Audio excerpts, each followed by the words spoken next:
You just got promoted. First real adult money, $67,000 salary with benefits and everything, and you're standing in a dealership parking lot at 7 p.m. on a Tuesday looking at a Ford F-150 Lariat with leather seats that smell like success and a price tag that makes your checking account nervous. The salesman is doing that thing where he leans against the truck like it's already yours. He asks what you want your monthly payment to be, not can you afford this truck, but what payment works for you? And you're thinking, $800, maybe $900. You've been driving that 2012 Civic for 6 years and it's genuinely embarrassing pulling up to client meetings. This truck would fix that. The salesman smiles. I can make $1,076 work. You sign papers you don't fully read. You drive off feeling like you just upgraded your entire life. What you don't know, what nobody in that dealership has any incentive to tell you, is that you just made a decision that will cost you over $1 million by retirement. My name is Nick, and I'm about to show you the math that dealerships pray you never learn. Let's rewind to why you made this decision, because you're not stupid. You did the mental math. $1,076 a month is less than a lot of people pay for rent. After taxes, that's about 20% of your take-home pay. Financial advisors say you can spend up to 15% on transportation. You're a little over, but not crazy over. Plus, your dad drove a truck. Real men drive trucks. That Civic feels like admitting you're still a kid. Your buddy Jake just bought a Ram 1500 and posts photos every weekend. Lakes, mountains, looking capable. You haven't been to a lake in 4 years, but that's beside the point. The dealership doesn't feel like you're buying transportation. It feels like you're buying membership in the club of people who have their shit together. The salesman keeps saying investment, and on some level, you believe him. Here's what actually just happened. That F-150 has an MSRP of $63,360 with fees, taxes, and the extended warranty they talked you into. You're at $70,000. You put down $7,000. You're financing $63,000 at 7% for 72 months. That monthly payment, it isn't $1,076. The real math comes out to $1,076 a month. Over 6 years, you'll pay $77,500 in total payments. Add your down payment, and you're at $84,500 all in. But here's the thing that should make your stomach hurt.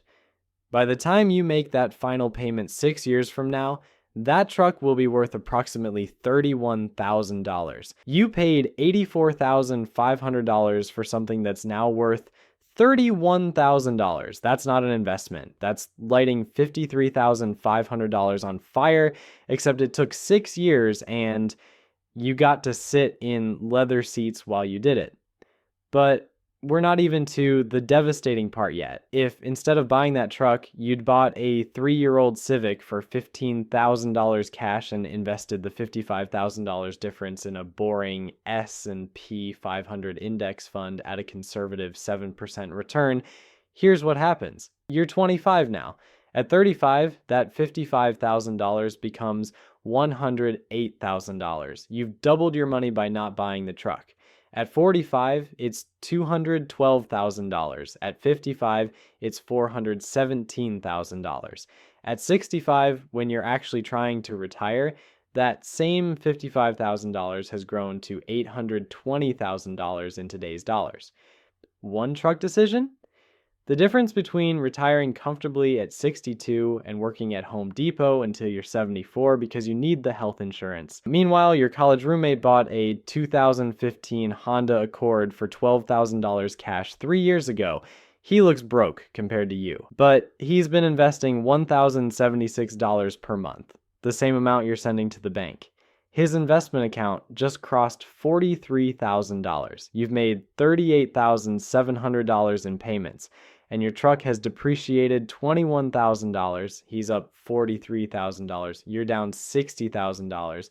The gap between you is over $100,000 after just 3 years, but nobody looking at you in a parking lot would know this. You look like you're winning. Let me show you what the next 7 years actually look like. Month 3, payment's fine. A little tight. You cancel the $180 gym membership.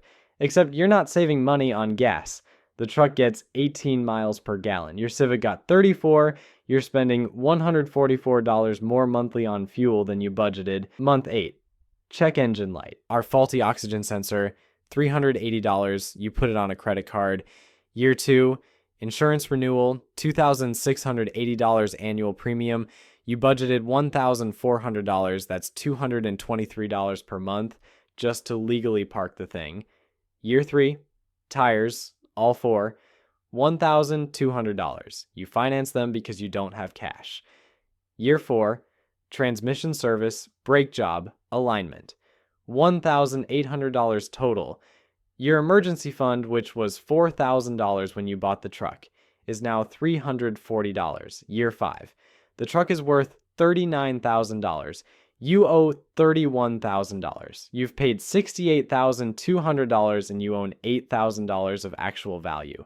Year 6, final payment. The truck needs $2,400 in suspension work, and your coworker just bought a new Ram TRX. The cycle begins again. Here's the truly devastating math. Most people don't just buy one expensive truck. They buy one every 7 years for their entire working life. Like person A buys a $70,000 truck every 7 years from age 25 to 60. That's 5 trucks. Person B buys an $18,000 used Camry on the same schedule. The monthly cost difference, payments, insurance, fuel, maintenance, is approximately $1,076. That $1,076 per month invested over 35 years at 7% real returns grows to $1,900,000. At 10% nominal returns, it's $3,800,000. Person A has spent their entire career making truck payments and has a 7-year-old truck worth maybe $35,000. Person B has between $1.9 and $3.8 million in investments. They endured the same commutes, bought the same groceries, lived the same life. One drove a nicer vehicle, the other became wealthy. And now we arrive at the part that should make you genuinely angry. This isn't just about one person making one bad decision. And this is a system designed to extract wealth from people who can least afford to lose it. The dealership makes about $2,400 on the sale itself. The big money is in financing. They get a commission of $630 to $1,260 from the bank. The extended warranty, $1,800 profit. Gap insurance, $400. Paint protection, $800. They made more money on add-ons and financing than on the actual truck. And they practice this every single day. You do this once every 7 years. This isn't a fair fight. The bank doesn't care if you can actually afford it long term. They care if you'll make 6 months of payments because by then they've bundled your loan with 10,000 others and sold it. Your risk is somebody else's problem now. The insurance company has calculated that people with large auto loans are more likely to file claims because they're financially stressed. You're subsidizing other people's poor decisions while making your own. And the marketing. Every truck commercial shows mountains, boats, lumber. They're selling identity and masculinity, except according to Strategic Vision, 75% of truck owners use their truck for towing once per year or less. Only 7% frequently tow anything. The most common use? Commuting to an office job.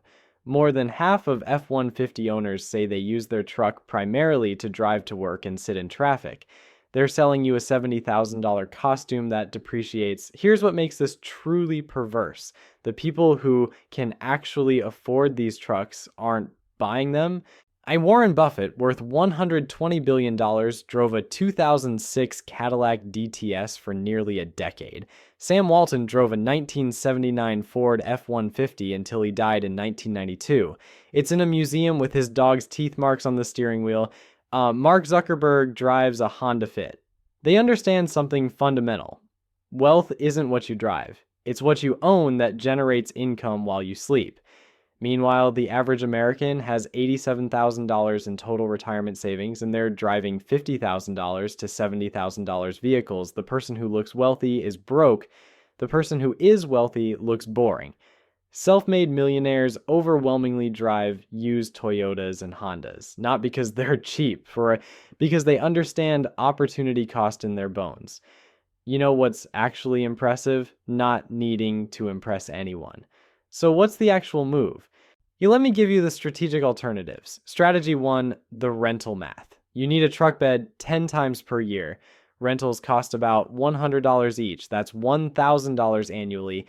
The annual cost of owning a $70,000 truck is approximately $15,900. You're spending $14,900 per year for convenience. That $14,900 invested at 7% over 30 years becomes $1,406,000. Strategy 2. Just buy the base model. An F-150 XL starts at $38,710. A King Ranch starts at $74,360. Towing capacity, identical. Payload, identical. What's the $35,650 difference? Leather seats, a better stereo, chrome trim. That $35,650 invested becomes $679,000 over 30 years. Strategy 3. Let someone else eat the depreciation. A new F-150 loses $9,800 the moment you drive it home. Buy a 3-year-old truck instead. Same truck, just $23,000 cheaper. That $23,000 becomes $439,000 over 30 years. Strategy 4, the Maverick Hybrid starts at $28,145, gets 42 miles per gallon, tows 4,000 pounds. Does what 90% of truck owners actually need. The $42,000 difference invested becomes $801,000. Plus, you save $2,400 per year on fuel, another $715,000 over 30 years. Total advantage, $1,516,000. Strategy 5. The nuclear option. Buy a 3-year-old Camry for $18,000 cash. Total annual cost, $4,100 versus $15,900 for the truck. The $11,800 annual difference invested becomes $1,113,000. Over 30 years, you lived the same life and became a millionaire. The only difference is what you were sitting in. The goal isn't to be miserable in a terrible car. The goal is to recognize that every vehicle dollar carries a 10 to 15 times multiplier over a career of compounding. A $70,000 truck is really a $700,000 to $1 million decision. An $18,000 used car is really a $180,000 to $270,000 decision. These aren't purchases, they're investments, either in a depreciating asset or in your future. You can't make both. Here's what nobody tells you when you're standing in that dealership. That salesman asking what payment works for you, that's a script he's done 11,000 times. You've done it twice. He knows that if he keeps you thinking in monthly payments instead of total cost, he wins. The bank doesn't care if you can afford it long term. They care if you'll make 6 months of payments before they bundle and sell your loan. And nobody in the system has incentive to tell you the truth. You're about to destroy $500,000 in retirement wealth for a vehicle that will make you 0% happier 6 months from now. Researchers call it hedonic adaptation. The happiness boost from a new vehicle lasts 8 to 12 weeks. Then you're back to baseline. The truck just becomes the thing you drive. Except the payments don't go back to baseline. The opportunity cost doesn't. You're paying $61,200 for 10 weeks of excitement. You could have taken 12 actual vacations for the same money. Our culture makes you feel like this is normal, like debt is just adulthood, like working to pay for a depreciating asset is somehow responsibility. It's not, it's a trap. And you can choose not to step in it, because here's the secret wealthy people understand. Looking rich and being rich are inversely correlated.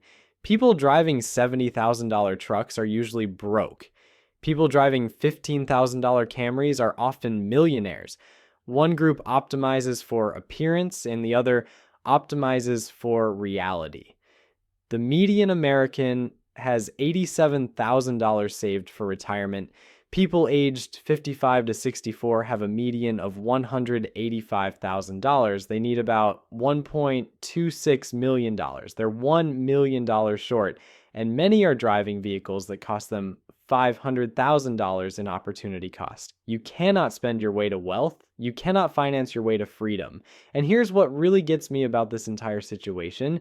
We've normalized financial stress to the point where people think it's just part of being a responsible adult. You're supposed to have car payments. You're supposed to be stretched thin. You're supposed to feel that low-level anxiety about money constantly humming in the background of your life. But that's not normal. That's not how wealth is built. That's how wealth is destroyed month by month, payment by payment, until you wake up at 65 and realize you spent 40 years working to make banks, dealerships, and insurance companies rich while you stayed broke. The system isn't broken. It's working exactly as designed. It's just not designed for you to win. Let me tell you what $500,000 in retirement actually means in practical terms, using the 4% withdrawal rule, which is the standard safe withdrawal rate that financial planners recommend. $500,000 generates $20,000 per year in retirement income. That's $1,667 per month for the rest of your life without touching the principal. That truck you bought at 25 didn't just cost you $70,000. It cost you $1,667 per month for every month of your retirement. That's your grocery budget. That's your utilities. That's your ability to travel, to help your kids, to not worry about whether you can afford your medications. Every time you make that $1,076 truck payment, you're not just paying for transportation. You're trading away your future freedom at a rate of $2 of retirement income for every dollar you spend today. And here's the part that should genuinely terrify you. All right, according to recent data, auto loan delinquencies are at their highest level since the Great Recession. Over 7 million Americans are 90 days or more behind on their car payments. Repossessions are surging. Like, people are losing their vehicles and still owing thousands of dollars on loans for trucks they no longer own. The system doesn't just want your money, it wants you trapped in a cycle where you're always one missed payment away from disaster. And the craziest part? Most of these people genuinely believed they could afford the truck when they bought it. The math worked on paper, the monthly payment fit in the budget, they did everything the dealership told them to do, and they're still drowning. I'm not trying to be preachy or tell you how to live your life. I'm trying to show you a reality that the entire automotive financial complex desperately wants to keep hidden. Every $1,000 you spend on a depreciating vehicle is roughly $15,000 you won't have in retirement. Every car payment is a choice between looking successful now and actually being successful later. Every time you walk into a dealership focused on monthly payments instead of total cost, you're playing a game where the house always wins and you always lose. The difference between financial stress and financial freedom often comes down to one decision: the decision to stop trying to look wealthy and start actually building wealth.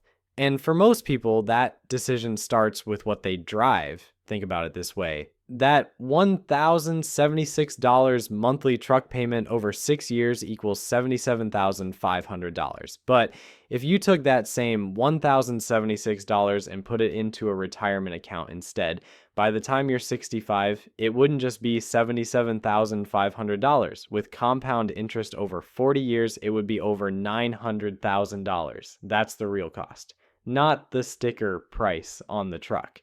Not even the total you'll pay with interest. The real cost is what that money would have become if you just let it grow. You're not buying a $70,000 truck.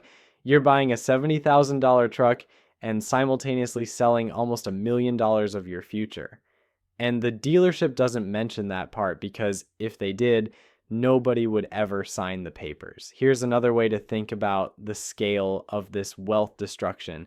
The average American will own 13 cars in their lifetime. If each of those cars costs $35,000 on average, which is actually conservative by today's standards, that's $455,000 in direct vehicle spending over a lifetime. But remember the multiplier. that $455,000, if invested instead at 7% average returns over a working career, would compound into approximately $3.2 million. Most Americans will spend the equivalent of $3.2 million in retirement wealth just on transportation over their lifetime. And then they wonder why they can't retire. They can't retire because they spent their retirement money driving to work for 40 years. The math is that simple and that brutal. And here's what makes this especially tragic. Most people making these truck buying decisions are good people trying to do the right thing. They worked hard for the promotion. They feel like they earned the right to drive something nice. They genuinely believe that owning a new truck is part of being a successful adult. The culture has told them this their entire lives. Their parents drove new cars, their friends drive new cars, every commercial, every movie, every message they've ever received about success includes the image of a nice vehicle. So they sign the papers thinking they're moving forward in life when actually they're locking themselves into a cycle that will prevent them from ever building real wealth. It's not their fault. It's a system designed to exploit their natural desire for success and status, but understanding that the system is rigged doesn't protect you from it. Only changing your behavior does. I'm not saying never buy a nice vehicle. I'm saying understand the multiplier first. Understand that the $1,076 payment that feels manageable at 25 becomes the reason you're still working at 67. The choice isn't between being smart with money or enjoying life. The choice is between looking successful now and being successful later. You can't have both. So next time you're in a dealership and a salesman asks what payment works, you can smile and say, 0. I'm buying a 3-year-old Camry for cash and investing the difference. Then you walk away. And 30 years later, you're on a beach you own, retired at 55, while everyone you know is still working to pay off the truck they bought to impress people they don't even like. That's the real flex. That's the move nobody wants you to figure out. But now you know. And once you know, you can't unknow. The question is what you're going to do about it.